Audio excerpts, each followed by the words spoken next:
welcome back to the Sussex Handmade Soap Company. I'm Anne and the man behind the camera is Wayne. Yo!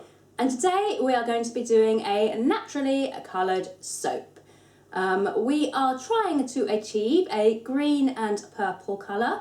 Both of those colours are fairly easy to get from things like clays. Green can be achieved through spirulina powder and nettle powder. But what I do find is that those shades of green aren't especially strong. And spirulina, I love, does give a nice dark green at first, but it can fade quite quickly over time and go kind of pale. And I want a nice vibrant green that's actually going to last and stick in the soap after the cure time. So for that, we are going to be mixing Annatto infused oil, which will be yellow, with some indigo dye at trace, and hopefully creating green. And again, for the purple, purple you can create using like a Brazilian purple clay. That gives quite a nice purple shade. But I'm just trying to go with something a little bit more vibrant, and I'm having a little bit of an experiment to see what happens. So for the purple, we are going to be using madder root infused dye, and we are mixing that again with some indigo dye at trace. We're not going to be scenting this soap because it is a trial soap, but we are going to be making it look a little bit pretty because it's just nice to make it look a little bit pretty. No other reason than that, really. So come and join us on today's natural soap colouring adventure. So before we actually get into the soap making today, I want to talk a little bit about the oil infusions that I made to create the pink and yellow colours that we're going to be using in today's recipe. We have used annatto seeds to create the yellow colour, and we have used madder powder to create the pink colour. I've tested both of these in actual bars of soap, and this here is the annatto and this here is the madder. And as you can see, they actually both give really pretty colours just when used by themselves. But because we're trying to mix things up a little and try and get a little creative today, I am going to try and add some indigo dye, because I know that my indigo dye also gives a really pretty blue colour. That's the indigo dye here at the top. So my brain kind of works the way of going, well, this is blue. This is yellow, so if we just kind of smash them together a little bit, surely we'll end up with a green. And similarly, if we take the pink and the blue, surely that's going to give us a purple. I don't really know if it will or not, or if it's going to go wrong during the cure, because obviously whilst it saponifies, things could change a little. But if it works, hopefully we'll end up with a purple. So we've created an annatto seed and a madder root oil infusion, and I've used a 5% ratio of plant material, in this case annatto seed, to olive oil. So what that means is that for every 100 grams of olive oil that I popped in this jar, I added 5 grams of annatto seed, and the same with the madder. Again, for every 100 grams of olive oil, I added 5 grams of the madder root powder. And then I took a slow cooker, or a crock pot as it's also known, popped both of these jars, labelled of course, into the crock pot, filled it up with water to around about here, so around about 2/3, 3/4 full with water, cool water. And then I set the crock pot onto low and allowed it to just cook on low for 3 to 4 hours. Then I switched it off, left them to cool down, and that is the resulting colours. So it was really easy, and they're the infusions that we're going to be using today. The indigo I've done a little differently because I find that it doesn't work so well when it's infused. For the indigo, I'm just going to add it directly at trace, and I've got 0.2 grams of indigo powder in there, and it's been combined with a little bit of the liquid oils that we're going to be using later on. So now that we're doing the actual soap making part, I have got my gloves and goggles on, and here we have got all the oils for the soap recipe, with the exception of the olive oil, which I haven't added in yet. They have been melted down, so they're all nice and liquid now, and what I've done is I have split into 2 equal portions. So there is 50% of the oils in there and 50% in there. And now what I'm going to do is bring in the madder infused olive oil, and I'm going to just simply tip this. Let's get rid of this one. Tip this madder infused olive oil into the rest of our liquid oils. And this is what's hopefully going to colour it that lovely pink shade. Now that I've added the madder, I'm just going to give it a little stir just to kind of mix it in a little bit. And then we're going to be adding our lye. And again, because we've got 50% of the oil mixture in here, we're going to be adding 50% of the lye amount. And it's only a small bit because we're doing a small batch, so that is that there. And I'm just going to carefully pour that into all of the oils. And then we're going to use the stick blender to bring it to a light trace.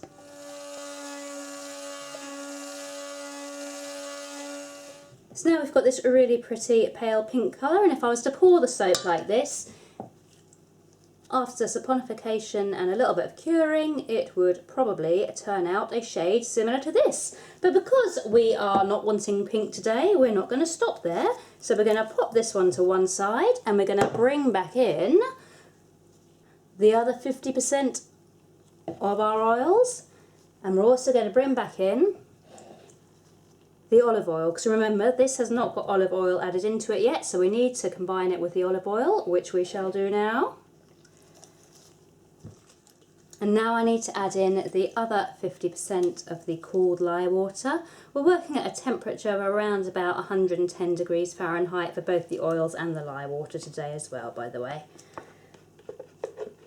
And once we've got the lye into here, we are going to bring it to a very light trace, and then we're going to add in the indigo dye and hope that it goes a pretty pale blue shade.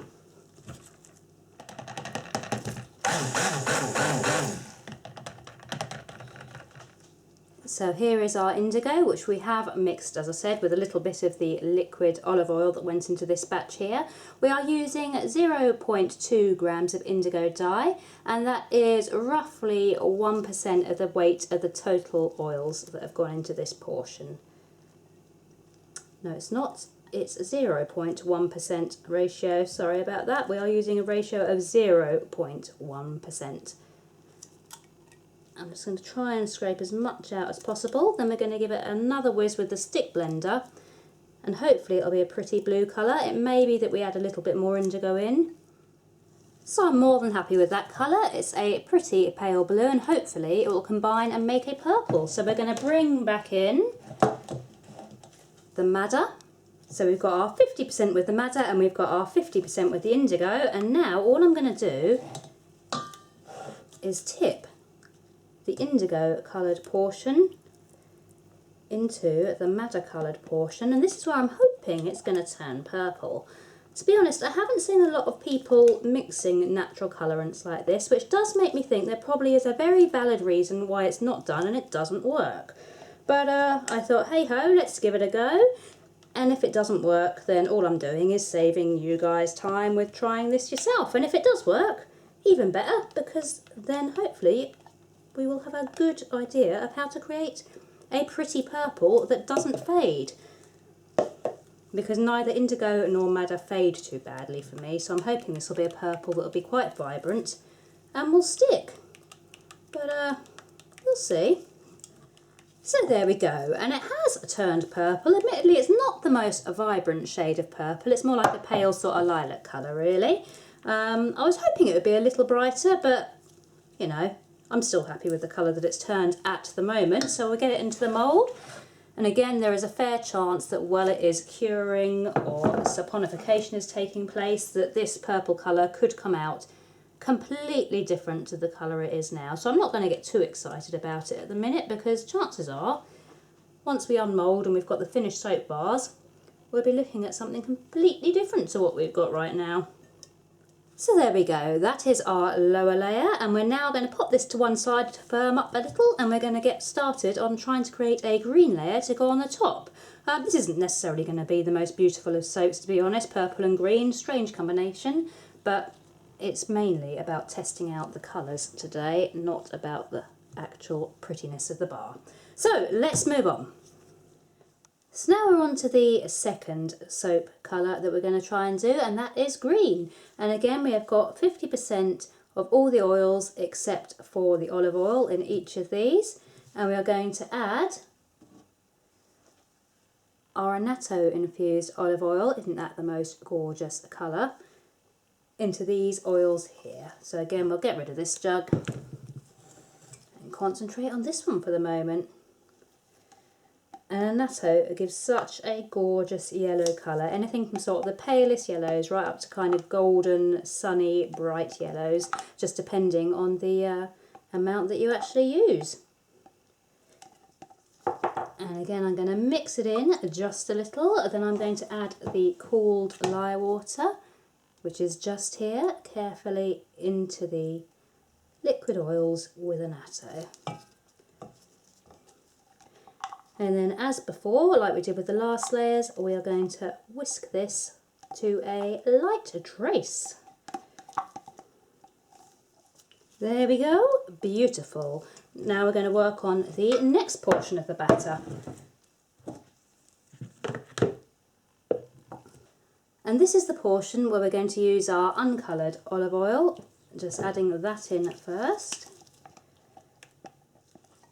And then we're going back to that same indigo dye. The only difference here is I've actually added a little bit more indigo dye this time. I've put 0.4 grams in, which equates to 2% of the total weight of all the liquid oils in this portion of the batter. The reason I've added a little bit more is because the madder is generally kind of a pale pink, whereas the Annatto gives me such a bright yellow that I thought I may need a little bit more blue, otherwise the yellow might actually end up being the predominant colour and might actually overpower the blue a little. So we've added just a little bit more of the indigo this time. And I've just realised that I've added that before I put the lye in and before we've reached a trace. So that may impact it a little, I'm not sure, but there's not a lot I can do about it now. That was me not concentrating. So we're going to go straight ahead and add in the lye water, and then we're going to bring it to a light trace. So as you can see, even though it was only a small extra amount of indigo that we added in, we have ended up with a blue that is a fair bit darker than the one we had for our last layer. So we're going to bring back in the yellow now. And then as before, we're going to pour the blue into the yellow and then mix them together to hopefully create a green. This is where the magic should happen. We will see if it does or not. So I'm going to get it in with the spatula first, then I'm going to give it a little stick blend. So here we go, and at the moment we have quite a pretty green colour. It's not dissimilar to actually what you'd get from using spirulina or nettle powder or something like that, but I'm hoping if this colour stays this green that it's not going to fade as quickly as something like spirulina, because I love using spirulina but I do find that it fades, and I'm trying to find a green that doesn't fade, which is proving tricky. I tried doing this green the other day using a different method that I won't go into because it didn't work, and it started out this green and then it turned back to being almost as if the indigo wasn't even in there. It was back to being just a bright yellow, so I wouldn't be surprised if this does fade to a yellow, but I'm hoping that it won't. Now let's bring in our other mould, and our purple's set up really well because it's been sat out for a fair while while we've made this one. So I'm just going to pour the green down over the top of the purple.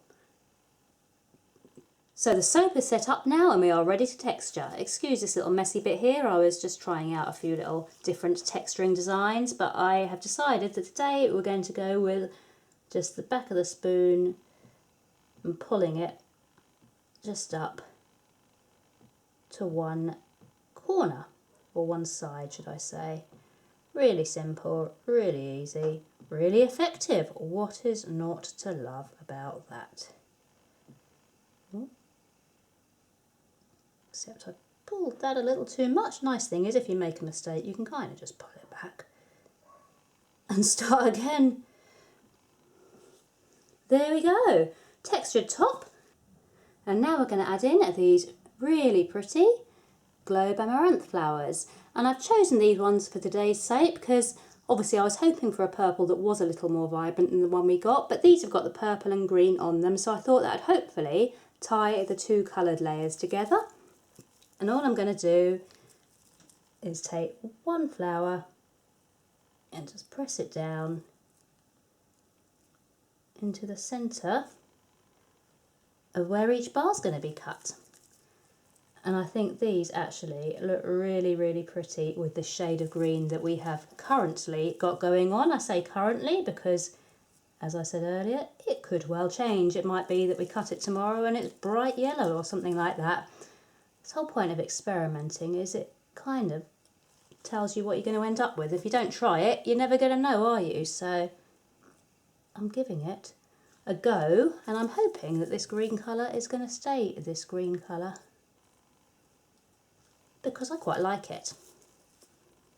And it would be nice to have a green that I can rely on, that's natural and that doesn't fade too much with time.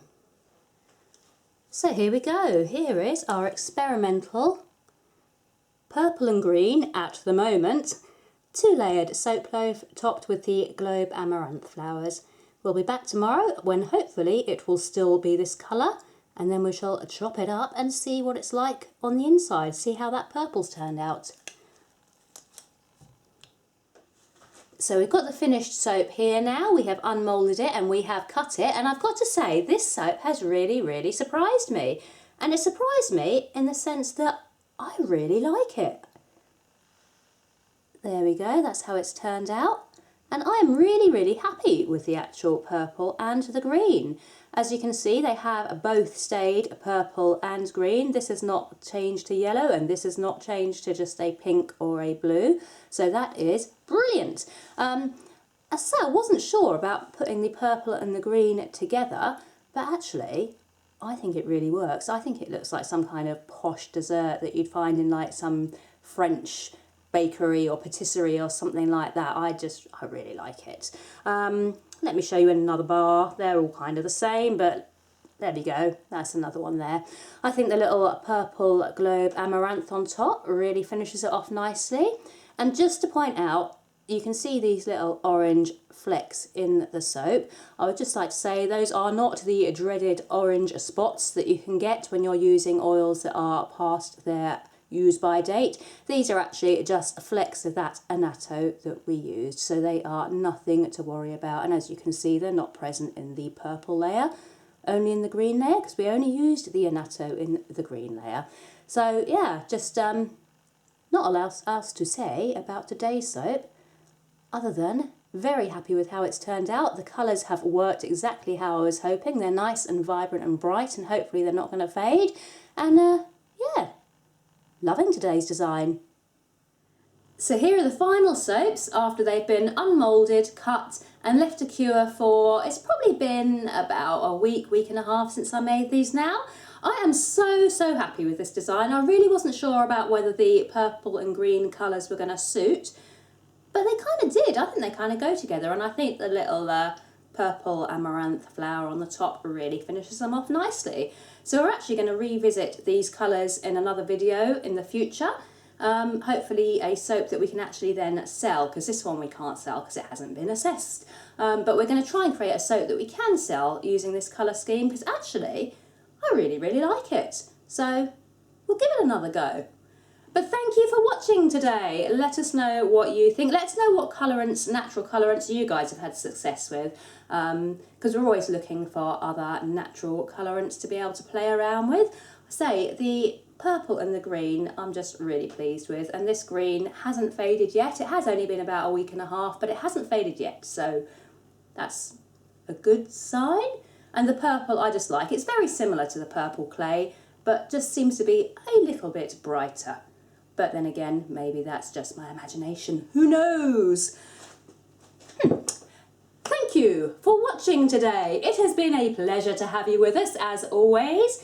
If you wish to visit our website, you may do so here. If you wish to purchase anything, please do, and use this discount code here to get yourself a tasty little 20% off. We will see you next week. And until that point, have a lovely, fantastic, joyous week. We will see you next Friday. Bye!